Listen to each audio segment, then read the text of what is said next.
ನಮಸ್ಕಾರ ವೀಕ್ಷಕರೇ, ನೀವು ನೋಡ್ತಾ ಇದ್ದೀರಾ TV Vikrama. To the point ಕಾರ್ಯಕ್ರಮಕ್ಕೆ ಸ್ವಾಗತ. ನಾನು ಚೈತ್ರಾ ಸನಾತನಿ. ವೀಕ್ಷಕರೇ, ಸುಪ್ರೀಂ ಕೋರ್ಟ್ ಹಾಗೂ ಮೋದಿ ಸರ್ಕಾರದ ನಡುವಿನ ಯುದ್ಧ ಈಗ ಇನ್ನಷ್ಟು ಜೋರಾಗಿದೆ. ಯಾವ ವಿಷಯಕ್ಕಪ್ಪ ಅಂದರೆ, ರಾಜ್ಯಪಾಲರು ಮತ್ತು ರಾಷ್ಟ್ರಪತಿಗಳ ಅಧಿಕಾರದ ಅವಧಿಯ ಸಮಯವನ್ನು ನಿಗದಿ ಮಾಡೋದರ ಬಗ್ಗೆ. ಸುಪ್ರೀಂ ಕೋರ್ಟ್ ರಾಜ್ಯಪಾಲರು ಹಾಗೂ ರಾಷ್ಟ್ರಪತಿಗಳನ್ನು ಕಂಟ್ರೋಲ್ ಮಾಡುತ್ತೋ ಬಿಡುತ್ತೋ ಗೊತ್ತಿಲ್ಲ. ಬಟ್ ಈ ಕೆಲಸವನ್ನು ಸುಪ್ರೀಂ ಕೋರ್ಟ್ ಇಲ್ಲಿಗೆ ಬಿಡಲಿಲ್ಲ ಅಂದರೆ ಸದನದಲ್ಲಿ ಸುಪ್ರೀಂ ಕೋರ್ಟ್ ವಿರುದ್ಧವೇ ಒಂದು ಬಿಲ್ಲನ್ನು ತರೋದಂತೂ ಗ್ಯಾರಂಟಿ ಅಂತ ಅನಿಸ್ತಾ ಇದೆ. ಸುಪ್ರೀಂ ಕೋರ್ಟ್ಗೆ ಸಿಟ್ಟು ಬಂದಿದೆ. ಸರ್ಕಾರದ ಪರ ವಕೀಲ ತುಷಾರ್ ಮೆಹ್ತಾ ಅವರು ಸುಪ್ರೀಂ ಕೋರ್ಟ್ನಲ್ಲಿ ಹೇಳ್ತಾರೆ, ಇದು ಪ್ರಜಾಪ್ರಭುತ್ವ, ಪ್ರತಿಯೊಂದು ಕೆಲಸಗಳು ಕೋರ್ಟಲ್ಲಿ ಡಿಸೈಡ್ ಆಗಲ್ಲ, ಪ್ರತಿ ಕೆಲಸಗಳನ್ನು ಸುಪ್ರೀಂ ಕೋರ್ಟ್ ಡಿಸೈಡ್ ಮಾಡೋಕ್ಕೆ ಆಗಲ್ಲ ಅಂತ ಹೇಳ್ತಾರೆ. ಬದಲಾಗಿ ಇದನ್ನು ಬೇಕಾದರೆ ಮಾತುಕತೆ ಮೂಲಕ ಬಗೆಹರಿಸ್ಕೊಳ್ಬೇಕು ಅಂತ ಹೇಳ್ತಾರೆ. ಈ ರೀತಿ ತುಂಬ ಸಲ ಆಗಿದೆ. ಸರ್ಕಾರ ಮತ್ತು ರಾಜ್ಯಪಾಲರ ನಡುವೆ ಭಿನ್ನ ಅಭಿಪ್ರಾಯಗಳಿದ್ದಾಗ ಅದನ್ನು ರಾಷ್ಟ್ರಪತಿ ಮತ್ತು ಪ್ರಧಾನಮಂತ್ರಿಯವರು ಮಾತುಕತೆ ಮೂಲಕ ಪರಿಹರಿಸ್ಕೊಳ್ತಾ ಇದ್ರು. ಬಟ್ ಈ ರೀತಿ ಎಲ್ಲದಕ್ಕೂ ಸುಪ್ರೀಂ ಕೋರ್ಟ್ಗೆ ಬಂದರೆ ಪ್ರಜಾಪ್ರಭುತ್ವ ಮಾತೇ ಉಳಿಯಲ್ಲ ಅಂತ ತುಷಾರ್ ಮೆಹ್ತಾ ಅವರು ಹೇಳ್ತಾರೆ. ಇದಕ್ಕೆ ಜಡ್ಜ್ ಹೇಳ್ತಾರೆ, ಹಾಗಂದ್ರೆ ನಾವು ಕೈ ಕಟ್ಟಿ ಸುಮ್ಮನೆ ಕೂತ್ಕೋಬೇಕಾ? ಈ ದೇಶದ ದೌರ್ಭಾಗ್ಯ ನೋಡಿ. ಸುಪ್ರೀಂ ಕೋರ್ಟ್ನಲ್ಲಿ ಕೂತ್ಕೊಂಡ ಜಡ್ಜ್ಗಳು ರಾಷ್ಟ್ರಪತಿಗಳು ಮತ್ತು ರಾಜ್ಯಪಾಲರ ಕೆಲಸಗಳಿಗೆ ಅಡ್ಡಿಯನ್ನು ಪಡಿಸ್ತಾರೆ. ನೀವು ಹೀಗೆ ಮಾಡಬೇಕು, ಇದನ್ನು ಮಾಡಬಾರ್ದು ಅಂತ ಸಜೆಷನ್ ಕೊಡ್ತಾರೆ. ಆದರೆ ಈ ಸುಪ್ರೀಂ ಕೋರ್ಟ್ಗೆ ಮಾತ್ರ ಯಾವುದೇ ಕಾನೂನು ಅನ್ವಯಿಸಲ್ಲ. ಒಬ್ಬ ಜಡ್ಜ್ ಮನೆಯಲ್ಲಿ ಮೂಟೆ ಮೂಟೆ ಹಣ ಸಿಗುತ್ತೆ, ಅದರ ನಂತರ ಅವರ ಮೇಲೆ FIR ಕೂಡ ಆಗಲ್ಲ. ಅಲ್ಲಿ ಕರ್ತವ್ಯ ನಿರ್ವಹಿಸೋದು ಯಾರು? ಪ್ರಜಾಪ್ರಭುತ್ವವನ್ನು ಕಾಪಾಡೋದಾದ್ರೂ ಯಾರು? ಇದರ ಬಗ್ಗೆ ಸುಪ್ರೀಂ ಕೋರ್ಟ್ ಸಂಪೂರ್ಣವಾಗಿ ಮೌನವಾಗಿ ಕೂತ್ಕೊಂಡ್ಬಿಟ್ಟಿದೆ. ಇನ್ನು ರಾಷ್ಟ್ರಪತಿಗಳು ಸುಪ್ರೀಂ ಕೋರ್ಟ್ಗೆ 14 ಪ್ರಶ್ನೆಗಳನ್ನು ಕೇಳ್ತಾರೆ. ಈಗ ಅದರ ಬಗ್ಗೆ ನೋಡೋಣ. ಕೋರ್ಟ್ ನಮ್ಮ ಕೈ ಕಟ್ಟಿ ಹಾಕಿದ್ಯಾ? ಇಲ್ಲ ನಾವು ಸಮರ್ಥಕರು ಅಲ್ವಾ? ಇದು ಸರ್ಕಾರದ ಪರ ವಕೀಲರ ವಾದ. ನೋಡಿ, ಸದನಕ್ಕಿಂತ ಸಂವಿಧಾನ ತುಂಬ ಮೇಲಿನ ಸ್ಥಾನದಲ್ಲಿ ಇದೆ. ಆದರೆ ಇದೇ ಸಂಸದರು ಕಾನೂನನ್ನು ಜಾರಿಗೊಳಿಸಿದ್ರೆ ಸುಪ್ರೀಂ ಕೋರ್ಟ್ನಲ್ಲಿ ಜಡ್ಜ್ ವ್ಯಾಖ್ಯಾನ ಮಾಡ್ತಾರೆ.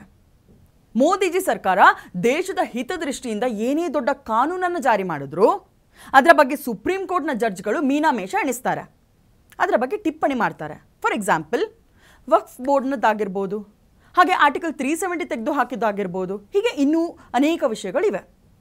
ಕಾನೂನಿನ ಮೇಲೆ, ನ್ಯಾಯಾಲಯದ ಮೇಲೆ ತುಂಬಾ ಗೌರವ ಇಟ್ಕೊಂಡಿರೋ ದೇಶ ನಮ್ಮದು.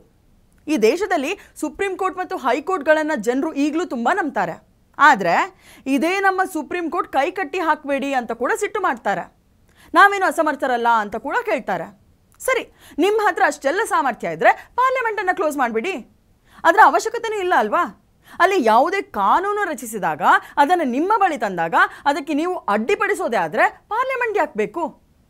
ಇನ್ನು ಮಣಿಪುರ ಕೇಸ್ನಲ್ಲಿ ಯಾವ ರೀತಿಯಾದ ಪರಿಹಾರವನ್ನು ಕೊಟ್ಟರು ಅನ್ನೋದು ಇಡೀ ದೇಶ ನೋಡಿದೆ.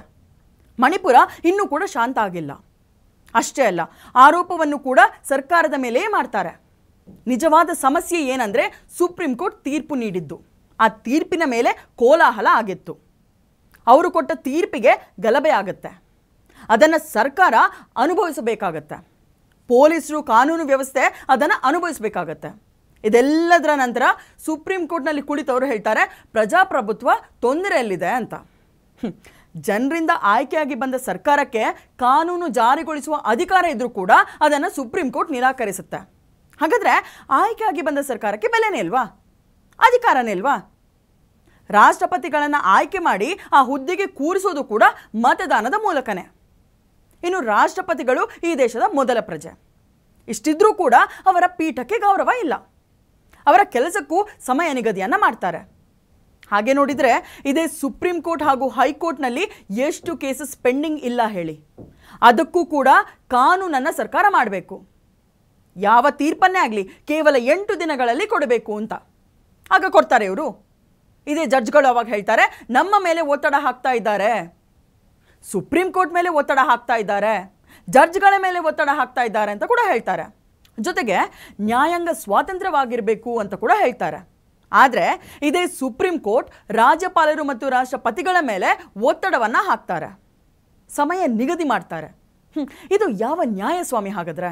ಒಂದು ಸಾಂವಿಧಾನಿಕ ಅಧಿಕಾರದಲ್ಲಿರುವ ವ್ಯಕ್ತಿ ಇನ್ನೊಂದು ಸಾಂವಿಧಾನಿಕ ಅಧಿಕಾರದಲ್ಲಿರುವವರಿಗೆ ಅವರ ಅಧಿಕಾರದ ಮೇಲೆ ಅತಿಕ್ರಮಣ ಮಾಡುವ ಹಕ್ಕಿಲ್ಲ.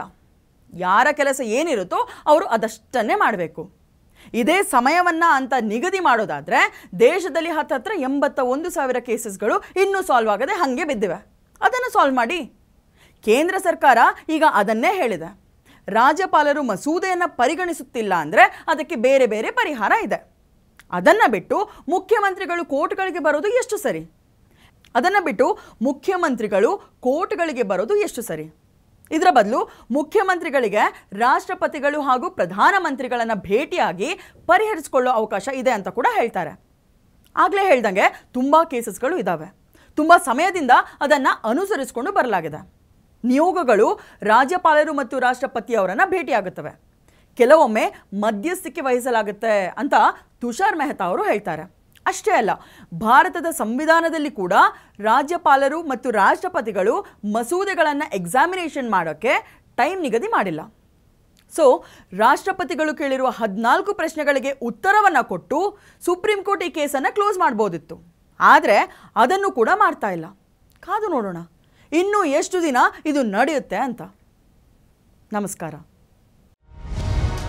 ಟಿವಿ ವಿಕ್ರಮ, ದೇಶ ನಿಮ್ಮ ಕೈಯಲ್ಲಿ. ಈ ಕಾರ್ಯಕ್ರಮ ನಿಮಗೆ ಇಷ್ಟ ಆಗಿದ್ದಲ್ಲಿ ಲೈಕ್, ಶೇರ್ ಹಾಗೂ ಕಮೆಂಟ್ ಮಾಡಿ. ಟಿವಿ ವಿಕ್ರಮದ ಕಾರ್ಯಕ್ರಮಗಳನ್ನು ನಿರಂತರವಾಗಿ ವೀಕ್ಷಿಸಲು ಸಬ್ಸ್ಕ್ರೈಬ್ ಮಾಡಿ, ಬೆಲ್ ಐಕನ್ ಒತ್ತಿ.